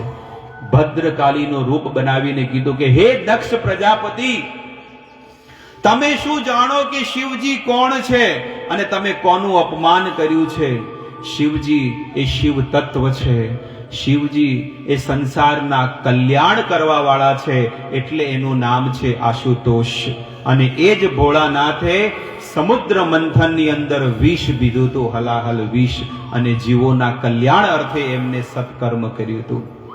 તમે શું જાણો એ શિવજીને? અને તમે એનું અપમાન કર્યું છે, અને એ અપમાન મેં મારા કાનેથી સાંભળ્યું છે, એટલે આ કાયા પણ હવે રહેવાને લાયક નથી, અને આ જ યજ્ઞની અંદર હું હોમાઈ જવાની છું. અને એ જ યજ્ઞની અંદર સતીજી હોમાઈ ગયા અને એનું શરીરને અંત કરી દીધો. સતીજી સંસારની બધી સ્ત્રીઓને શિખામણ આપે છે કે ક્યારે પણ પોતાના પતિના અવગુણોને સાંભળવા નહીં. પણ અત્યારે કળયુગમાં તો અવગુણો સાંભળવાની ક્યાં વાત કરે, પોતે જ અવગુણો ગાય પોતાના ધણીના. અમાર ધણી તો આવો છે, એનામાં તો કોઈ ફૂલી ખાવા જ નથી. બાપ શું કરો હવે? શીખે ચોથી આવું ગોમ વર્યું, અમે તો કંટાળી ગયા. બાપ ભૂલે ચૂકે આ ગોમ ના વરતા. આ વાત જેના મોઢે આવી હોય ને એને આ લાગુ પડે છે આ કથા, કે સ્ત્રી, પતિવ્રતા સ્ત્રી ક્યારે પણ પોતાના ધણીના અવગુણ ક્યારે ગાય નહીં. સાંભળવાની તો વાત જ જવા દો. આ સતીજીએ અવગુણ સાંભળ્યા અને હવનની અંદર હોમાઈ ગયા. એટલે આપણો ઉદ્ધાર કેવી રીતે થાય? અને એકદમ થર્ડ ક્વોલિટીની વાત તમને વેદોની કહું ને તો આપણે સાંભળી નહીં શકીએ, કે જે સ્ત્રી પોતાના પતિના અવગુણ ગાય છે ને એ સ્ત્રીને કુલટા સ્ત્રી કહેવામાં આવે છે, એને વેશ્યા કહેવામાં આવે છે. આ વેદનું પ્રમાણ તમને આપીને તમને કહું છું. એટલા માટે ક્યારે પણ પોતાના ઘરના ક્યારે અવગુણ ન ગાવા જોઈએ, ક્યારે નહીં ગાવા જોઈએ. દરેક ઘરની અંદર આ દશા છે. આ સૃષ્ટિમાં એવું કોઈ ઘર નહીં હોય કે જે ઘરની અંદર ઝઘડા ન થતા હોય, કે જે ઘરની અંદર પતિને પત્નીને ન બનતું. બધી જગ્યાએ પ્રોબ્લેમ છે, બધી જગ્યાએ દુઃખ છે, બધી જગ્યાએ ઉપાધિ છે. પણ એક જ પતિ અને એક જ પત્નીમાં એ આખું જીવન પૂરું કરે ને તો એ જ પતિવ્રતા નારી ગણવામાં આવે છે. કે ના, અને આખી જિંદગી ભલે દુઃખ પડ્યું પણ એ જ ઘરની અંદર એને આખું ઘર કર્યું અને ઘર કરીને આખી જિંદગી પાર પાડી. પેલી કહેવત છે ને આપણા બાપ દાદાઓનું કે રોકના ઘેર છે કે નહીં? અમુક પતિ અને પત્ની બંને ગાંડા હોય છે, હાવ ટાઢા પાવાના, પણ એના દીકરા કેવા હોય છે એનું નામ ઊંચું કરે છે. કેમ ખબર છે? કારણ કે એ પતિ અને પત્ની બંને સમજી ગયા કે આપણે બંને ભેગા મળીને રહેવાનું છે, આખી જિંદગી કાઢવાની છે. આપણને એમ જ લાગે કે ફલોણાનો ધણી કેટલો હારો છે, દર રવિવારે પિક્ચર જોવા લઈ જાય, હારું ઘરમાં વોશિંગ મશીન લાવ્યું છે, ગાડીઓ લાવી છે, અને અમાર તો શીખે ફૂટેલો એવો મળ્યો છે. આ વાતો કરે ને એ સાંભળું ને આપણને આપણું કાળજું બળી જાય કે આ આર્ય નારી, ભારતની નારી આવું બોલે છે. ડૂબી મરો, તમારા મા બાપ કોણ છે તમે જુઓ, કે કેવા કુળની અંદર તમને જન્મ આપ્યો છે ભગવાને. અને આવી મોઢેથી વાણીથી આવા શબ્દો આવે ક્યારે નો આવવા જોઈએ.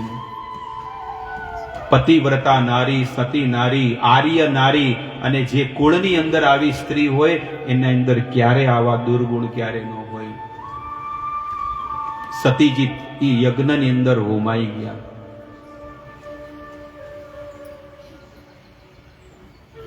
અહીંયા શિવજીને ખબર પડી કે મારી પત્ની મારા માટે યજ્ઞની અંદર આહુતિ આપી દીધી. શિવજીએ વીરભદ્ર નામનો રાક્ષસ પ્રગટ કર્યો, અને વીરભદ્ર નામનો રાક્ષસ પ્રગટ કરી અને તરત જ કીધું કે જાઓ એ દક્ષ પ્રજાપતિનો જે યજ્ઞ છે એને વિધ્વંસ કરી નાખો. અને વીરભદ્ર નામનો રાક્ષસ આવ્યો, અને વીરભદ્ર નામના રાક્ષસને બધી ખબર હતી કે આ શિવજીને જ્યારે એ અપમાન થયું ત્યારે કોણે કોણે શું ઘટનાઓ કરી હતી, કેવા કેવા કર્મ કર્યા હતા. ત્યારે વીરભદ્ર સૌથી પહેલા તો છે ને એ યજ્ઞને જ વિધ્વંસ કરી નાખ્યો, અને પહેલું તો છે ને દક્ષ પ્રજાપતિનું ગળું વાઢી નાખ્યું, તરત જ મર્ડર. આ સત્ય ઘટના છે. ભાગવત મહાપુરાણમાં ચોથા સ્કંદમાં આખી કથા આવે. વીરભદ્રે તલવાર લીધી અને દક્ષ પ્રજાપતિનું ડોકું વાઢી નાખ્યું, ધડ એક બાજુ પડી ગયું, રાજા જ મરી ગયો, બીજા બધા ડરવા લાગ્યા. અને વીરભદ્ર રાક્ષસ યુદ્ધ કરવા માટે આગળ નીકળ્યો, અને જે પુંસા નામનો રાક્ષસ પેલો દેવતા હતો ને, એ તો દાંત કાઢતો હતો ને, શિવજીનું અપમાન થયું. અમુક લોકો દાંત કાઢે, હસે, બીજાનું ખરાબ થાય એટલે, પણ હસો છો ને એટલે બહુ ભોગવવું પડે માણસને. બીજાની ઉપર લોકો માણસો હસતા હોય છે. કોઈ ગાંડું હોય તો લોકો હસે, કોઈનું બૈરું હોય, છોકરો હોય, ગમે તે હોય, અને લોકો મેણા મારતા હોય છે. પણ હકીકતમાં જેવું કરો એવું ભરો. આ સૃષ્ટિ બધી અનિત્ય છે, અને જગતની અંદર કોઈક ને કાંઈક પ્રોબ્લેમ હશે, કોઈક ને કોઈક દુઃખ હશે જ. એટલે કોઈના દુઃખ ઉપર ક્યારે હસવું ન જોઈએ. જોવું હોય તો દુઃખ વ્યક્ત કરવું પડે, પણ ક્યારે આવી વાત ન કરવી પડે. હંમેશા નિર્મળ ભાવથી રહો. ભલે ભક્તિ મત કરો, ભક્તિ ન કરો એ તો એક બાજુની વાત છે, પણ મનુષ્ય જીવનના શું કર્તવ્ય છે એ તમે પેલા જુઓ. ત્યારે પુંસા નામનો જે દેવતા હતો ને, દાંત કાઢતો હતો, એને વીરભદ્રે અંદર હાથ નાખી અને બતરી પાડી નાખ્યા. કોઈ મશીન કે કોઈ કટર કે કોઈની જરૂર પડી નહીં, સીધા ખેંચીને વગર ઓપરેશને બહાર કાઢી નાખ્યા.